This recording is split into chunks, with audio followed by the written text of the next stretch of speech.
Good evening. My name is Navneet Alang. I am a freelance writer, which you can probably tell by the fact that I am the most poorly dressed speaker who has stood up here. It is an extremely lucrative profession. I highly recommend that you get into it.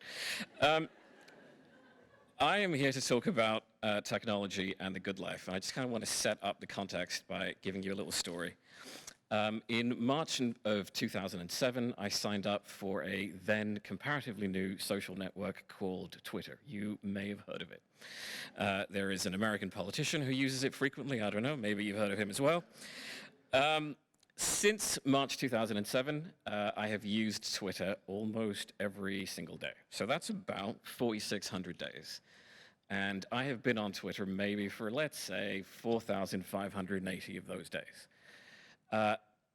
If you were ever looking to ruin your brain, that is an excellent way to do it. So, a little while ago, I was talking to, honestly, just a random stranger on Instagram, and I was complaining about being burnt out. I couldn't focus. I couldn't think straight. I couldn't come up with ideas. And they said, well, maybe you're feeling that way because you spend hours a day on the burning hellfire that is Twitter in 2019.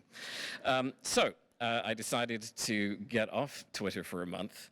And the effect was that after a couple of days, I read a novel in about a day and a half.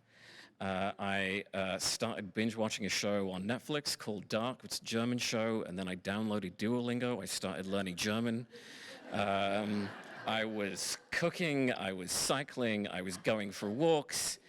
The only way it could have been more cliche is if I had literally moved into the forest and taken up woodworking. So, you might expect, given that preamble, that I am here to talk to you about technology being this terrible thing. But I'm actually here to talk to you about technology and the good life. And the thing that I want to kind of emphasize is that I think that there is a way to kind of live the good life with technology, rather than kind of taking your phone and throwing it in the lake or setting fire to your laptop, which, granted, is a reasonable reaction. I think that there is a way to live with technology in a way that actually connects us with the human.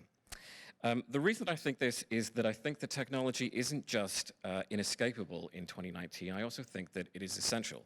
One of the ways to think about technology is that it isn't simply just an evolution of stuff, of tools, but it is actually the kind of the ground that constitutes the human.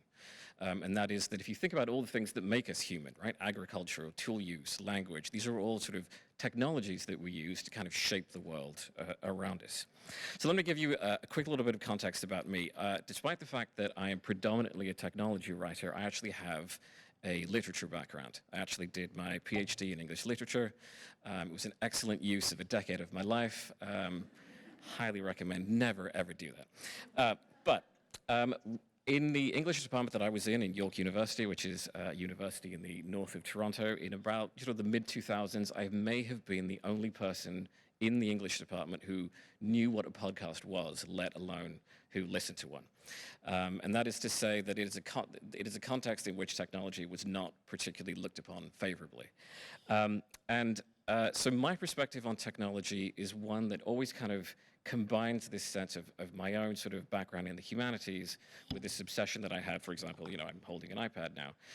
While I was sitting in the crowd over there, my Apple Watch warned me that my heart rate was over 120 beats per minute. I'm not nervous at all. So I guess what I want to say is that I'm trying to look for ways in which you can find the human within technology. The problem is, in 2019, is that the way in which technology is structured, particularly through social media, particularly things through like Facebook and Twitter, is that they are kind of built in a way to rob you of the human. That is, that they sap your attention, they foster discord and disinformation. And so I think that there are sort of alternative ways to find the human in technology. I want to give you kind of 3 examples of that. The first of that is the surprising return of the newsletter. It was sort of an old school technology, like, sending out emails. But the newsletter has returned, and I think that one of the reasons that the newsletter is so much more effective as a way to sort of connect with people and ideas is that instead of the push mode of social media, in which you just get bombarded with a bunch of stuff, you actually have to ask for a newsletter. This is a little bit self-interested in that I have recently started a newsletter. You can come speak to me afterward. But the other thing about newsletters is that in order to give feedback, you can't just leave a snarky comment or write something terrible on Twitter, right? You actually have to email a person to say, I liked this, I disagreed with it, et cetera, et cetera. Another kind of a thing that I think is worth kind of seeking out are websites that are dedicated to both the arts and ideas and community. And one example of that is a website called Monoscop. It's Mono, S-K-O-P. And it describes itself as a wiki for the arts, media, and humanities. And one of the things that you can do on that website is that you can find a huge array of theory, of art, of poetry, of literature, but you can also find community around those things so that you can talk with other people about the ideas that you find. And it's vastly different from, for example, Twitter. And the other thing kind of sounds a little bit funny, but it is the group chat. And I mean the simple kind of like idea of having a group chat or, on WhatsApp or on iMessage or whatever it happens to be. And it's something that New York Magazine writer Max Reed described as being like pocket sources of interpersonal nourishment. And so I think that those are kind of three ways, and that you can reconnect with the human in technology. And whether or not I think it is possible to do that in 2019 with, as I said, the burning hellfire of Twitter, I'm not sure. But I think that model of technology and of the internet that is about the human, is about intimacy, is about the mind, and is about beauty, is something that is still worth striving for. And that's it. Thank you.